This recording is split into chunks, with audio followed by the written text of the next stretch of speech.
Good afternoon. My name is John Herbst. I am the director of the Dino Patrizio Eurasia Center, and thank you very much for coming out this afternoon. We have a big treat today. Ambassador Samantha Power, the U.S. Ambassador to the United Nations, will talk to us about Russia policy. You all have her bio, so I'm not going to read it. Let's just say she had a distinguished career as a journalist and as an author, and an even more distinguished career in the government, a voice of conscience as well as sound diplomacy.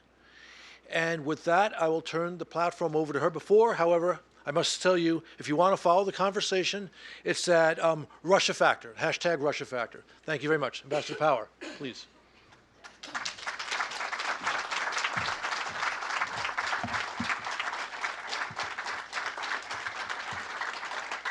Thank you so much. Thank you. I have had the privilege of serving in the Obama administration for 8 years. First, in the White House, and for the last 3.5 years as the U.S. Ambassador to the United Nations. I have never had a more meaningful job, and now I have just 3 days left. This is my last major speech as a member of this administration. And much as I would have liked to use it to urge young people to go into public service or to make the pragmatic case for strengthening the United Nations, I feel that the circumstances require me to focus on a much more immediate subject, a major threat facing our great nation, Russia. Before getting to the core threat posed by Russia, I want to stress from the bottom of my heart that some of the most rewarding and impactful work I have done at the United Nations has come in the times when my Russian counterpart and I have been able to cooperate. Back in 2013, together, we negotiated a resolution to get the most dangerous chemical weapons out of Syria. Russia, as you all recall, was a key pillar in imposing sanctions on Iran for its illicit nuclear program, sanctions that were essential in bringing Iran to the table so that we could forge an agreement that cut off Iran's pathways to a nuclear bomb. And Russia worked really constructively with the rest of the Security Council to select the best candidate for a new UN Secretary General, a leader with tremendous experience and vision. While people tend to look to the Cold War as the paradigm for understanding the nature of US-Russia relations, the reality is that for pivotal parts of our shared history, US and Russian interests have frequently aligned. We fought together in both of the 20th century's world wars. Indeed, had it not been for the colossal sacrifices made by the Soviet Union in World War II, in which they lost more than 20 million people, many times more than any other nation, friend or foe, the war would have dragged on for much longer. Millions more Americans and people of other allied countries would have lost their lives, and fascism might well have prevailed in large parts of the world. Not to mention that the post-World War II order may never have been built. Russia's immense contribution in that war is part of their proud history of standing up to imperialist powers, from the Mongols in the 16th century to Napoleon in the 19th century. In addition, many of the challenges that Russia faces today, from violent extremism and China's territorial expansionist aims to national industries and jobs that have been rendered obsolete by globalization, are ones we also face here in the United States. So let me say from the outset, it is very much in our interest to try to solve problems with Russia. Dialogue between us is absolutely imperative. Having said that, anyone who has seen my debates in the UN Security Council with Russia knows that I and my government have long had serious concerns about the Russian government's aggressive and destabilizing actions. The argument I want to make today goes beyond any particular action Russia has taken to its broader strategy and what that means for the security of the United States and the American people. Today, I will set out how the Russian government under President Putin is taking steps that are weakening the rules-based order that we have benefited from for 7 decades. Our values, our security, our prosperity, and our very way of life are tied to this order. And we, and by we, I mean the United States and our closest partners, must come together to prevent Russia from succeeding in weakening that order. This means better understanding and educating our public about how Russia is challenging this order. This means reaffirming our commitment to the rules and institutions that have long undergirded this order, as well as developing new tools to counter the tactics that Russia is using to undermine it. And this means addressing the vulnerabilities within our democracy that Russia's attacks have exposed and have exacerbated. To do this, we cannot let Russia divide us. If we confront this threat together, we will adapt and strengthen the order on which our interests depend. Now, terms like international order can seem quite abstract. So let me be very concrete about what is threatened by Russia's actions. The order enshrined in the UN Charter and other key international agreements in the aftermath of the Second World War was built on the understanding that all of our nations would be more secure if we bound ourselves to a set of rules. These included the rules that the borders between sovereign states should be respected, that even in times of war, some weapons and some tactics should never be used, that while forms of government might vary from one nation to another, certain human rights were inalienable and necessary to check state power, and that the nations that break these rules should be held accountable. Now, as we all know, a lot has changed in the 7 decades since that order was created. When the United Nations was founded, there were just 51 member states, a fraction of today's 193. Some great contemporary powers were not yet independent nations, and many countries that did exist did not have a say, much less an equal voice, in developing its rules. In addition, some of the threats that we face today, such as violent terrorist groups and cyber attacks, would have been unimaginable to the architects of that system. So there are many reasons why the rules-based order conceived in 1945 is not perfectly tailored to the challenges that we as an international community face in 2017. And it is reasonable to think that we need to update those rules with more voices at the table, some of which we will not agree with. Yet evolve as the system may, the vast majority of countries today recognize that we all benefit from having rules of the road that constrain certain kinds of behavior to enhance our shared security, rules that must not be rewritten by force. Now, I also acknowledge that there are times when actions the United States takes in the interest of defending our security and that of our allies can be seen by other nations as offensive moves that threaten their security. And we need to be alert to this, which is why dialogue is so very important. And some may argue, not unreasonably, that our government has not always lived up to the rules that we invoke. As President Obama made clear when he entered office, while the United States strives to lead by example, there are still times when we have fallen short.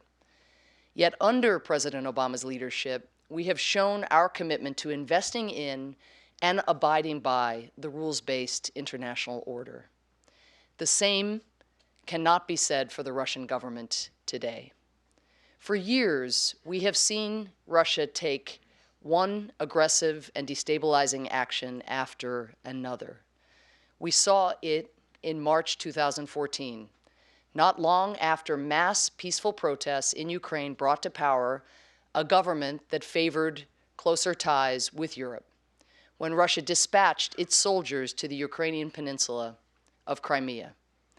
The Little Green Men, as they came to be called, for Russia denied any ties to any of them, rammed through a referendum at the barrel of a gun, which Mr. Putin then used to justify his sham attempted annexation of Crimea. We saw it months later in eastern Ukraine, where Russia armed, trained, and fought alongside separatists. Again, Russia denied any role in the conflict it manufactured, again flouting the international obligation to respect the territorial integrity of its neighbor. We saw it also in Russia's support for Bashar al-Assad's brutal war in Syria, support it maintained even as the Assad regime blocked food and medicine from reaching civilians in opposition-held areas, civilians who were so desperate that they had resorted to eating leaves, even as photographs emerged of countless prisoners who had been tortured to death in Assad's prisons, their bodies tagged with serial numbers, even as the Assad regime repeatedly used chemical weapons to kill its own people. We saw it in 2015 when Russia went further by joining the assault on the Syrian people, deploying its own troops and planes in a campaign that hit hospitals, schools, and the brave Syrian first responders who were trying to dig innocent civilians out of the rubble. And with each transgression, not only were more innocent civilians killed, maimed, starved, and uprooted, but the rules that make all of our nations more secure, including Russia, those rules were eroded. We saw it in Russia's effort to undercut the credibility of international institutions like the United Nations. For example, in an emergency UN Security Council meeting last month, then Secretary General Ban Ki-moon told the member states that the Assad regime forces and Iranian militia were reportedly disappearing men as those forces took parts of eastern Aleppo. In response, the representative of Russia, which was providing air cover for the offensive, not only claimed that Russian investigations had uncovered, quote, not a single report of ill treatment or violation of international humanitarian law against civilians of eastern Aleppo, end quote, but also accused the Secretary General of basing his information on fake news. Minutes later, Syria's representative to the UN echoed Russia's line, holding up as proof what he claimed was a photograph of a Syrian government soldier helping an elderly woman. The only problem was that the photo was taken 6 months earlier, in June 2016, in Fallujah, Iraq. In this same period, we also saw Russia's systematic efforts to sow doubt and division in democracies, and to drive a wedge between the United States and our closest allies. Russia has done this by supporting illiberal parties like France's National Front, which has a xenophobic, anti-Muslim platform. When the National Front was having trouble raising funds for its 2014 campaign, a Russian bank with ties to the Kremlin stepped in to loan the party more than $11 million. While that may not seem like a very large amount compared to the budgets of US national campaigns, it was roughly a third of what the party was aiming to raise, and the National Front made significant gains in that election. With national elections coming up in France this year, the National Front has said that it is looking again to Russian financing for help. Little surprise that the party's leader has repeatedly attempted to legitimize Russia's attempted land grab of Crimea. Russia has also used hacking to sow distrust in the democratic processes of some of our closest allies and undermine the policies of their governments. Consider the case of Germany. According to German intelligence agencies, groups linked to the Russian government carried out a massive May 2015 attack targeting the German parliament, energy companies, telecoms, and even universities.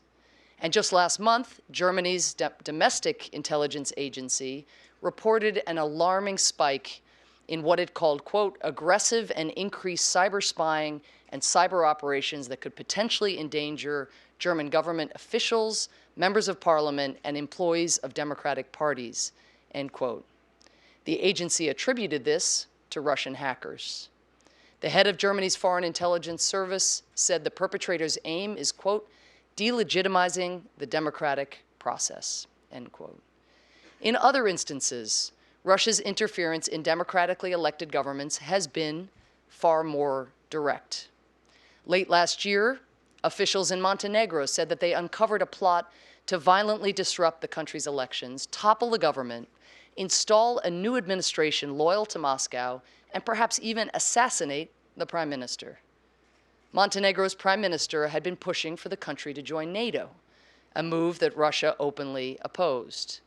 The plotters reportedly told investigators that they had been funded and equipped by Russian officials who had also helped plan the attack. It is in this context that one must view the Russian government's latest efforts to interfere in America's democracy.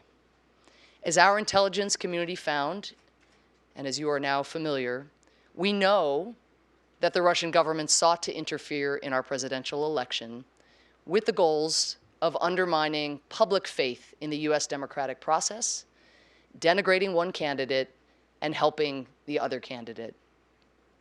Our intelligence agencies assess that the campaign was ordered by President Putin and implemented by a combination of Russian government agencies, state-funded media, third-party intermediaries, and government-paid trolls.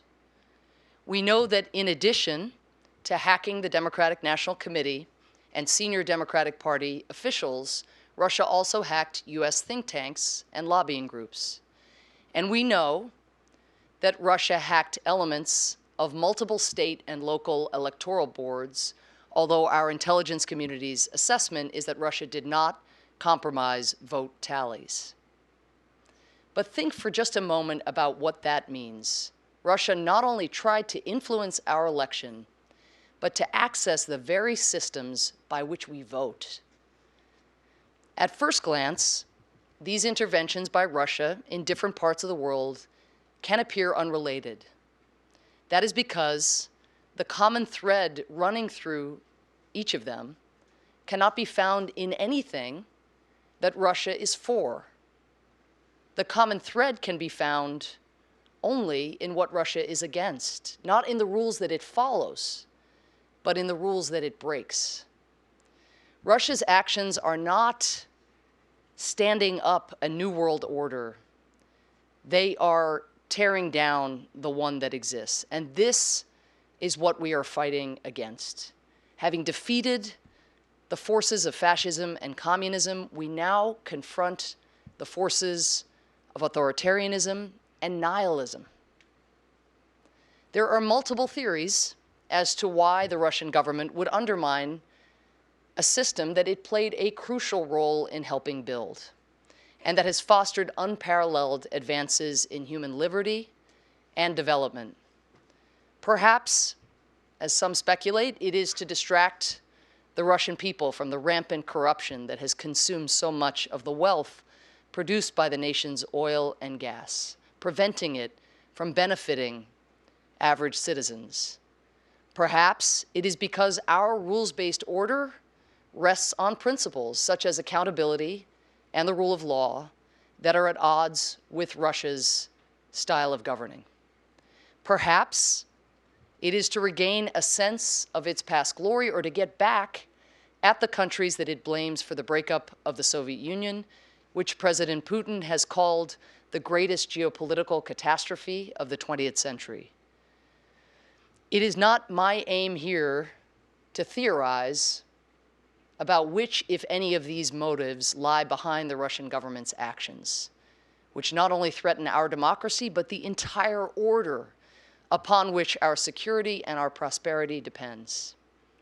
It is instead to ask, what are we going to do to address this threat?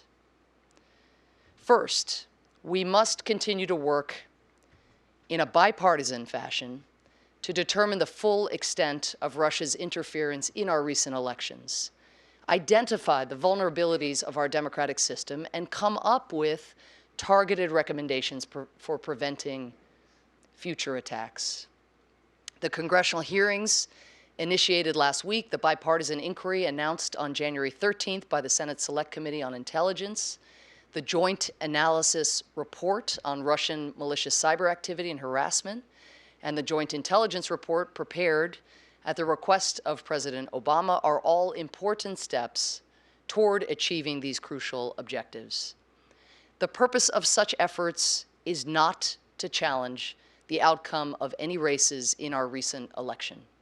The purpose is to identify the gaps in our defenses that Russia exploited, as well as other gaps that may not have been seized upon in this attack, but that Russia or others could take advantage of in the future. And the purpose is to determine the steps needed to close such gaps and strengthen the resilience of our system. Because it would be deeply naive and deeply negligent to think that those who have discovered vulnerabilities in our system would not try to exploit them again and again. And not just Russia, but all the governments and non-state actors who see undermining our democracy as a way of advancing their interests. Indeed, it already has happened repeatedly. As we know, there were also hacks in our presidential elections in 2008 and in 2012. That these efforts be bipartisan is absolutely essential. Allowing politics to get in the way of determining the full extent of Russia's meddling and how best to protect our democracy would undermine our core national security interests. It is healthy for our parties in our political system to debate issues such as how to expand our middle class or what role our nation should play in the wider world. What is not healthy is for a party or its leaders to cast doubt on a unanimous, well-documented assessment of our intelligence community that a foreign government is seeking to harm our country. Second, we have to do a better job of informing our citizens about the seriousness of the threat the Russian government poses. Here, too, our unity is crucial. When we send conflicting messages about a threat Russia poses, it sends a mixed message to the American people. A recent poll found that 37% of Republicans hold a favorable view of President Putin, up from just 10% in July 2014. That is an alarmingly high proportion for a leader that has had journalists, human rights activists, and opposition politicians murdered, for one who has ridiculed our constitutional safeguards and tried to tip the scales in our elections. I know that some have said that this focus on Russia that we are bringing is simply the party that lost the recent presidential election being sore losers. But it should worry every American that a foreign government interfered in our democratic process. It's not about the leader we choose. It's about who gets to choose. Who gets to choose our leader? That privilege should belong only to Americans. We must also forcefully reject the false equivalency between the work that the US government and the Russian government are doing in other countries. There is a world of difference between supporting free and fair elections and investing in independent institutions that advance human rights, accountability, and transparency, as we do, and, on the other hand, trying to sow distrust in democratic processes, misinform citizens, and swing elections toward illiberal parties, as Russia is doing. Third, we must reassure our allies that we have their backs. And we must ensure that Russia pays a price for breaking the rules. That means maintaining our robust support for NATO and making clear our nation's steadfast commitment to treat an attack on any NATO member as an attack on us all. We expect all of our NATO allies to do their part in keeping the alliance strong, which includes meeting the pledge made in 2014 to spend at least 2% of their GDP on defense, a commitment that we in the Obama administration have pushed relentlessly for them to fulfill. We also need to increase cooperation and intelligence sharing to deter, detect, and defend against the next generation of hacks and cyber threats, particularly as France, Germany, and the Netherlands look forward to national elections this year. That also means maintaining the sanctions placed on Russia, including those imposed by President Obama in response to Russia's meddling in our election. Now, some have argued that the most effective way to get Russia to start playing by the rules that undergird this international order is actually by easing sanctions. If only we reduce the pressure, they claim, Russia will stop lashing out against the international order. But they have it backwards. Easing punitive measures on the Russian government when they haven't changed their behavior will only embolden Russia, sending the message that the best way to gain international acceptance of its destabilizing actions is simply to wait us out. And that will not only encourage more dangerous actions by Russia, but also by other rule breakers like Iran and North Korea, which are constantly testing how far they can move the line without triggering a response. Similarly flawed is the argument that the United States should put recent transgressions aside and announce another reset with Russia. Yes, the Obama administration tried this approach in our first term, but 2017 is not 2009. In 2009, Dmitry Medvedev was president of Russia, and we were able to find common ground on issues such as counterterrorism, arms control, and the war in Afghanistan. More important, in 2009, Russia was not occupying Crimea, fueling an ongoing conflict in eastern Ukraine, and bombing hospitals and first responders in Syria. Nor, most importantly, had Russia interfered directly in the US election. Yet it would be a mistake to think that all we need to do is to defend ourselves and our allies against the threat that Russia poses is to rely on the same tools we have been using. That if we just close the gaps in our defenses, inform our public, maintain or even ratchet up sanctions, shore up NATO, if we do all that, it would be a mistake to believe that we will be able to protect the rules-based order. We have to do more. Because Russia has an edge in one respect. It turns out it is easier to break institutions down than to build them up. It is easier to sow skepticism than to earn people's trust. Making up fake news, ask the reporters here today, is a lot easier than reporting the facts required for real news. Put simply, in international affairs in 2017, it is often easier to be bad than good. Let me give just one example. On September 16, 2016, as you might remember, a humanitarian convoy of the Arab Red Crescent was bombed in the Syrian city of Umm al-Qubra, killing at least 10 civilians and destroying 18 trucks filled with food and medicine intended for desperate Syrian civilians. Because the strikes were carried out in a region where only the Assad regime and its Russian allies were flying, the attack was widely reported as likely being carried out by the regime or Russian forces. Yet rather than accept any responsibility, rather than even try to get to the bottom of what had happened, the Russian government did what it always does in the face of atrocities with which it is associated: deny and lie.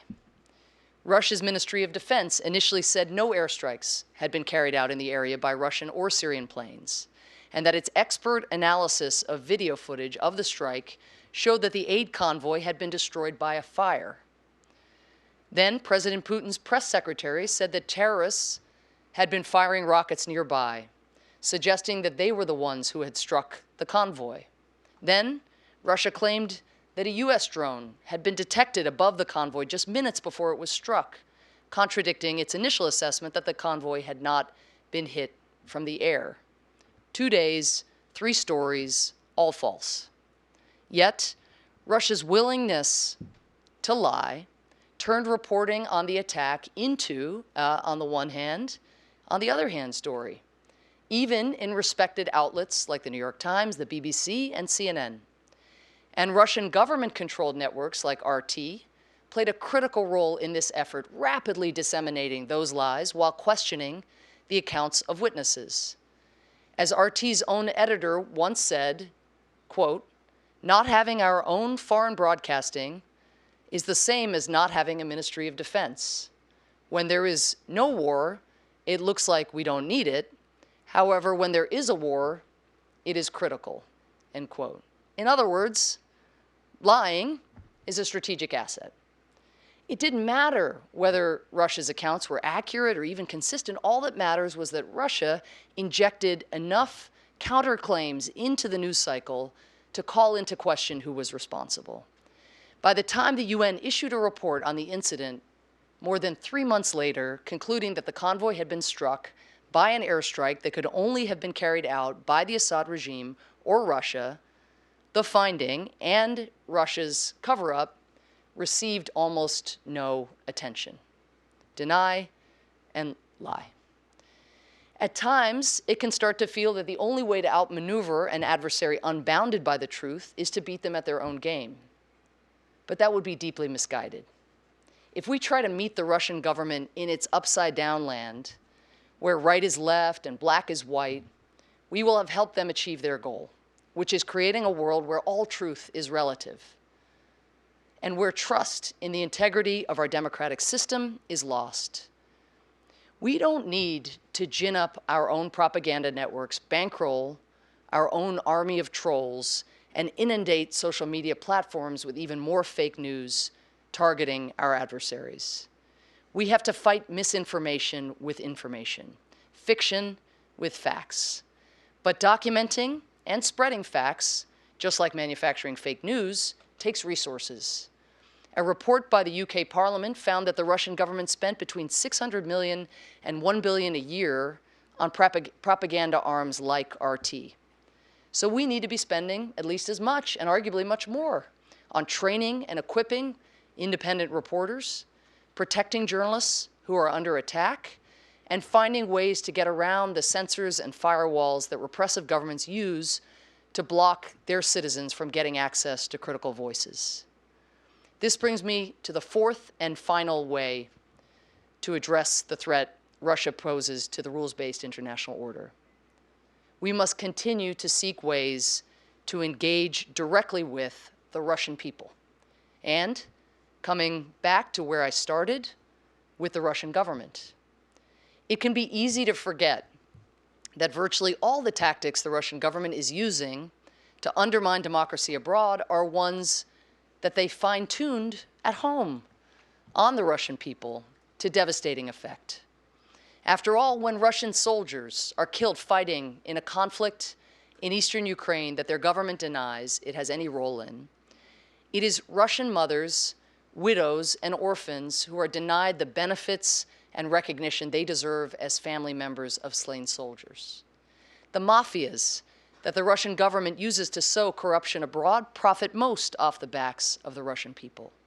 And it is Russian journalists and human rights defenders who have been harassed, beaten, and even killed for uncovering their government's abuses. So we must be very careful to distinguish between the Russian government and the Russian people.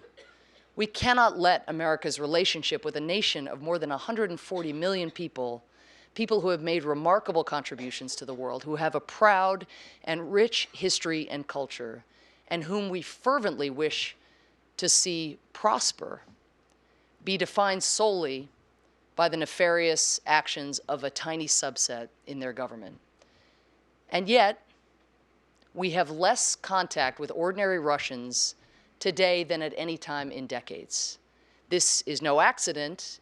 In the past few years, the Russian government has closed 28 U.S. government-funded American corners, which offered free libraries, language training, and events about American culture to Russian citizens. And it has shuttered the American Center in Moscow, which hosted more than 50,000 Russian visitors per year. It has also expelled U.S. government-supported and independent nonprofits, such as the National Endowment for Democracy and the Open Society Foundation, which had spent decades fostering civil society and the rule of law in Russia. As the Kremlin closes off these outlets for reaching the Russian people, we must find others to take their place.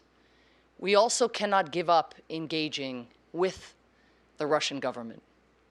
We should do this in part because collaborating on issues of shared interest will allow us to show, not just tell, what we know to be true, that our nations have a lot more to gain by working to build up a system of shared rules and principles than tear it down. And in part because by working together, we may be able to rebuild the respect and the trust needed to tackle unprecedented global threats that we face today, many of which cannot be solved without one another's help. Let me conclude. In 1796, our nation's first president, George Washington, used his farewell address to issue a stark warning to the American people about the danger of foreign governments trying to interfere in our democracy. He told his audience the following, quote, "Against the insidious wiles of foreign influence, I conjure you to believe me, fellow citizens, the jealousy of a free people ought to be constantly awake, since history and experience prove that foreign influence is one of the most baneful foes of Republican government," end quote. More than 220 years later, Washington's warning feels strikingly relevant. For if anything, the vulnerabilities that Washington saw, in his words, to tamper with domestic factions, to practice the arts of seduction, to mislead public opinion, to influence or awe the public councils, those are his words, those have only multiplied with modern technology. And unlike in 1796, it is no longer enough for us simply to protect our own democracy against foreign interference. We also have to protect the integrity of the entire rules-based international order on whose foundations our security and our prosperity rest. Yet while so much has changed since Washington issued his warning, the essence of the threat has not. It goes to the creation of America itself, a nation born out of a simple yet revolutionary idea, that it was the American people, ordinary citizens, and not a government, domestic or foreign, who should enjoy the rights to shape our nation's path. That is a right that we have had to fight to defend throughout our history. And while in recent decades, we may have felt confident that no power would dare try to take that right away from us, we have again been reminded that they will try. Just as the threat is fundamentally unchanged since Washington's time, so is our most effective way to confront it. And that is by renewing the faith of the American people in our democracy. Our democracy's vitality has long depended on sustaining the belief among our citizens that a government by and for the people is the best way to keep ourselves and our loved ones safe, to preserve the freedoms we value most, and to expand our opportunities. It is not that we have a perfect system, but a perfectible system, one that the American people always have the power to improve, to renew, to make our own. That faith is the engine that has powered our republic since its creation, and it is the reason other nations still look to America as a model. And it is precisely that faith that the Russian government's interference is intended to shake. The Kremlin's aim is to convince our people that the system is rigged, that all facts are relative, that ordinary people who try to improve their communities and their country are wasting their time. In the place of faith, they offer cynicism. In the place of engagement, indifference. But the truth is that the Russian government's efforts to cast doubt on the integrity of our democracy would not have been so effective if some of those doubts had not already been felt by many Americans, by citizens who are asking whether our system still offers a way to fix the everyday problems they face, and whether our society still gives them reason to hope that they can improve their lives for the better. In this way, and we need to reckon with this, the attack has cast a light on a growing sense of divisiveness, distrust, and disillusionment. But we know here in America not only what we are against, we know what we are for. So just as we are clear-eyed about the threat that Russia poses from the outside and unified in confronting it, we must also dedicate ourselves to restoring citizens' faith in our democracy on the inside, which always has been the source of America's strength and always will be our best defense against any foreign power that tries to do us harm. I thank you.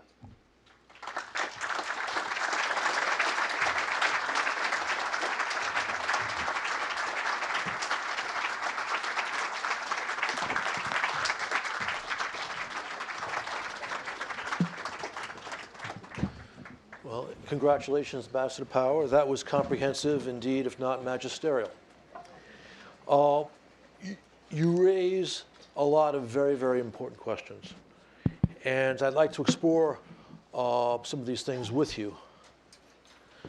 And let me start, which is perhaps the most important part of your speech, which was your summation, where you linked the nasty intervention by the Kremlin in our presidential campaign with some vulnerabilities in American society. And you said that, in fact, Putin's intervention cast a light on these things. So what would you suggest, this is almost a metaphysical question, what would you suggest we should do to make ourselves stronger internally so that we are not susceptible to outside actors, malevolent actors, trying to influence our political outcomes? Thank you, and thank you so much. I should have said at the outset to you for having me and for accommodating the time change. Thanks to everybody here. To accommodate a star is not a hard decision. For 3 days. Look, you're asking not only a core question about the subject of my speech today, but a core question that all of us as citizens are asking with great urgency.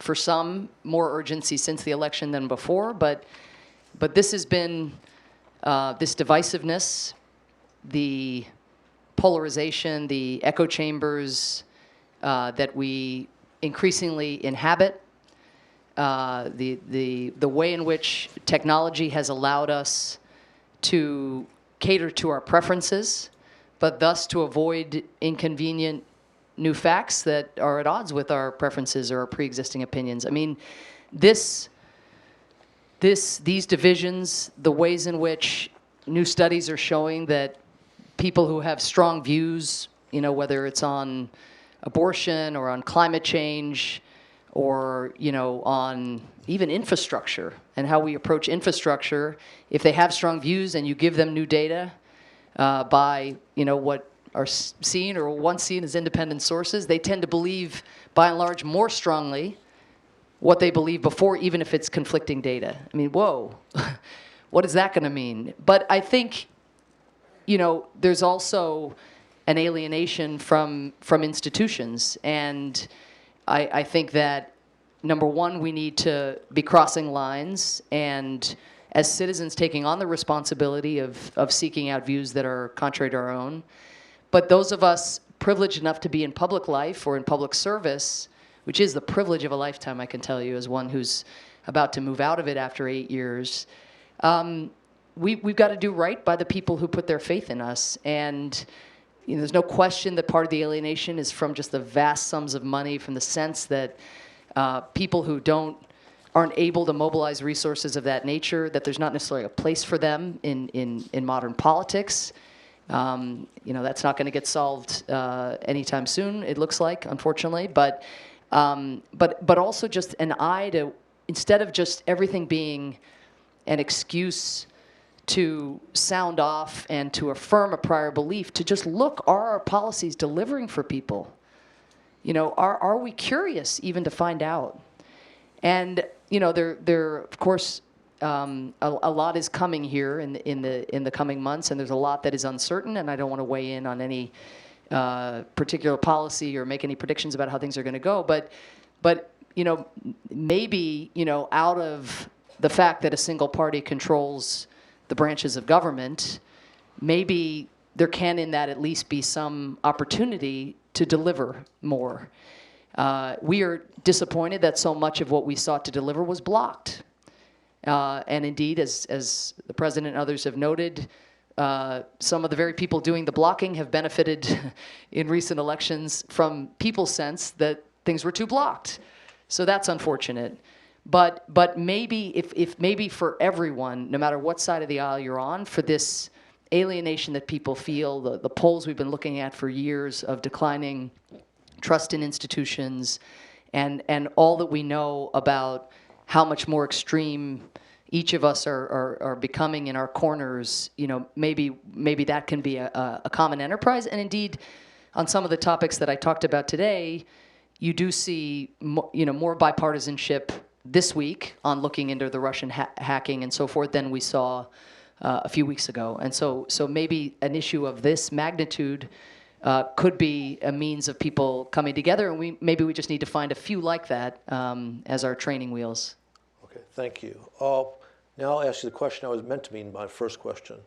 What you said in your speech was very congenial to those of us at the Atlantic Council who've been working on these issues for the past several years. And you made the point, which I think was absolutely dead on, that Mr. Putin has his aim on the rules-based international order of the past 70 years and even the past 25 years, as amended at the end of the Cold War. You also correctly noted that to make this argument, it's a little bit abstract and people don't understand it. So here's my point. It seems to be almost self-evident that the extraordinary stability, particularly of the last 25 years, no great power wars, not even a Cold War, the extraordinary prosperity of the past 25 years, which has benefited us all, has been a result precisely of this order. How do we convey that so that the next time a poll is taken, 37% of the Republicans do not think that Mr. Putin is a benign actor? Well, I think we start by having more of this conversation.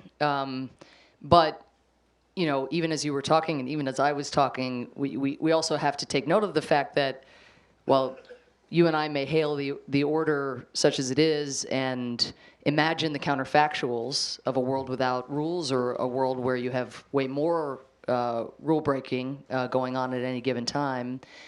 In fairness to the people who aren't feeling so great right now, the world, because of ISIL's rise and the number of displaced people in the world, which is the greatest since World War II, climate change. I mean, there is a sense also that the rules-based order isn't delivering sufficiently any more than our national or local systems are delivering.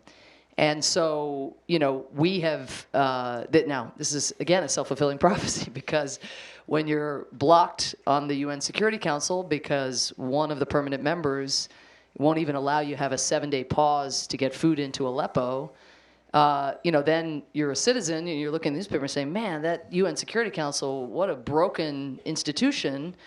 And one country has the power, because of permanent membership and the veto, to dictate what the premier body for international peace and security says and does. And so that's an issue. But I think, as we have taken the fight to ISIL, as we work on something that, like cyber, needs vastly more attention and resources on, and that is countering violent extremism so as to avoid the inspired attacks, which have become more and more frequent, rather than the sort of top-down organized attacks that we became familiar with from Al-Qaeda and so forth. But making the international system, having some success stories and some bright spots, and even if it's something small like the Gambia, in the next couple of weeks, making sure that the president-elect actually is able to take office. It's a tiny country, but for the UN and for all of us to be able to come together on something very small, finishing the job against ISIL as a territorial matter, taking Mosul, taking Raqqa, and showing what coalitions offer, and not just coalitions that are examining targets according to how they stack up against the laws of war.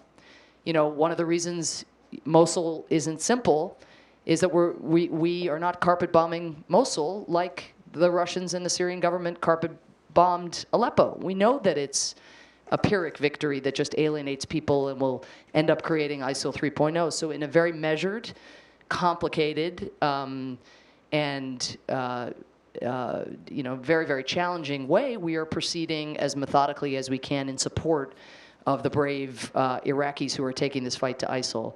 But I think success breeds success, and I will say as one bright spot, because it's a little dark, but as I mentioned, in part praising Russia's role, we have selected a new UN Secretary General who's all about results. He was right there in Cyprus within days of taking over the job to try to get that across the finish line. If you could end one of the longest, most protracted conflicts of our time, that would be, again, a sense that when we invest in diplomacy, which we need a better balance for, we need to invest more in mediation, political solutions at the UN than merely in peacekeeping and some of the tools you and I have worked on. But I think there is a reason that even absent or alongside Russia's interventions of the nature that I've described, people feel that the international order too needs to deliver better. So that, again, that's but the mistake would be for certainly as there's going to be a lot of political transition this coming year, would be to think that there's a workaround or some door number 2 where you can avoid the UN. It's the only body where all the countries of the world come together, and given the nature of threats, whether terrorism, climate change, pandemic, you name it, this is the body that we need to invest in to strengthen. In your speech, you offered 4 policy prescriptions for the West. Yes. The last one was to engage with the Russian people. How do we do that? You may be more of an expert than I, but I think we have dramatically, just one example, scaled back the kinds of programs we had 25 years ago on the information side. And if Voice of America, the Radio Free Europe brand, which we hear from so many people in Eastern Europe and in Russia, made such a difference, shaped their understanding of the outside world, a wholly different scale of investment in that. But also, I mentioned, I think we even have here today some Russian journalists who are in our country, coming through, learning about this country. The more we can do exchange programs. Again, now has not been a great time to be expanding the people-to-people ties, because that is done at least by government, at a governmental level with the other government. But with as we think about life after transition, investments in these kinds of programs, dedicated efforts of the scale that we used to bring to this enterprise, I think would be extremely important. So that's both information in and then the classic exchanges. There's not that much new under the sun, and indeed the technologies, for all of their downsides, which we've talked about, make it possible for there to be all kinds of contact day to day among young people, even in middle school, high school, well before you even get to university exchanges. I don't want to put you on the spot, but I will not quite, anyway. there's an effort which might kill two of your birds with one stone. Senators Portman and Murphy, so a bipartisan effort, to increase precisely this capacity. They've introduced legislation. So this is both Republicans and Democrats working together and also addressing this critical need. What do you think about that? Well, I'd have to look at the bill in question because I know Chairman Royce and others have also been seized with this for a very long time. I mean, look, I cited the poll from about President Putin, 37% among Republicans, and again, I can't vouch for the poll, but that was 10% in July 2014. There hasn't traditionally been an issue with bipartisanship on this account. I mean, this is a very new phenomenon. So, I hope that initiatives like that, again, without weighing in on the specifics, but that particularly in light of what I've just described and what we've all experienced over the last few years, but not just because of that, but also because it is so in our interest to have a strong relationship to enhance mutual understanding. I mean, my speech lays into what Russia has been doing, very, very sharply, I realize.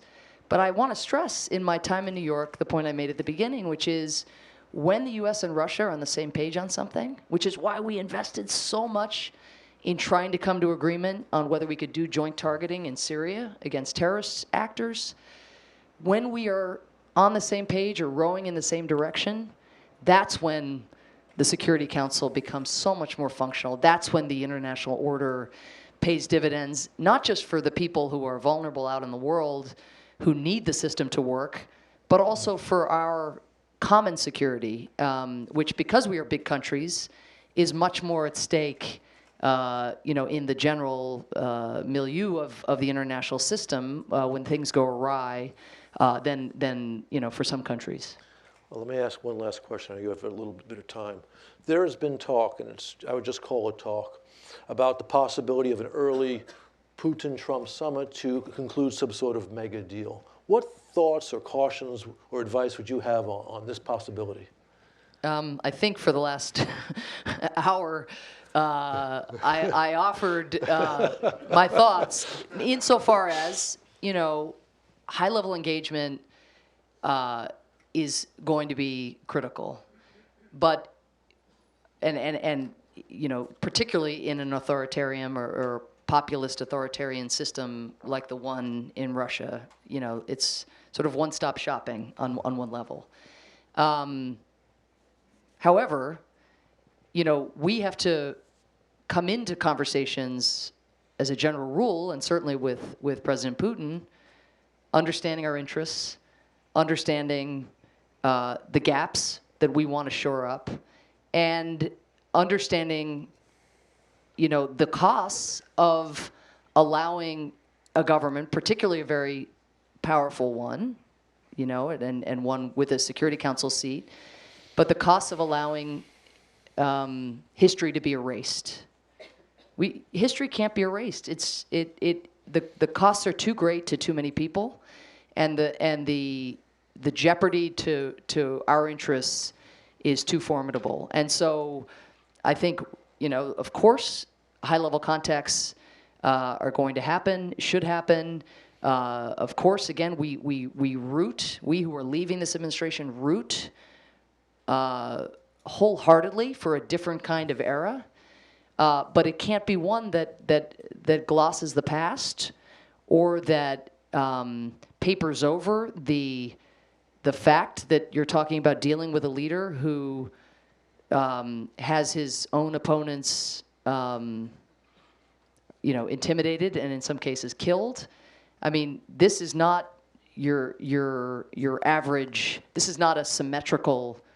This will never be a symmetrical relationship, absent a sea change. So I think the elements of what we need to keep in place are there if they are there. And along one of those elements is dialogue, but not from a position of weakness or from forgetting history. Thank you very much for sharing your thoughts and time with us today. Thank you so much, John. Thanks for everybody for coming.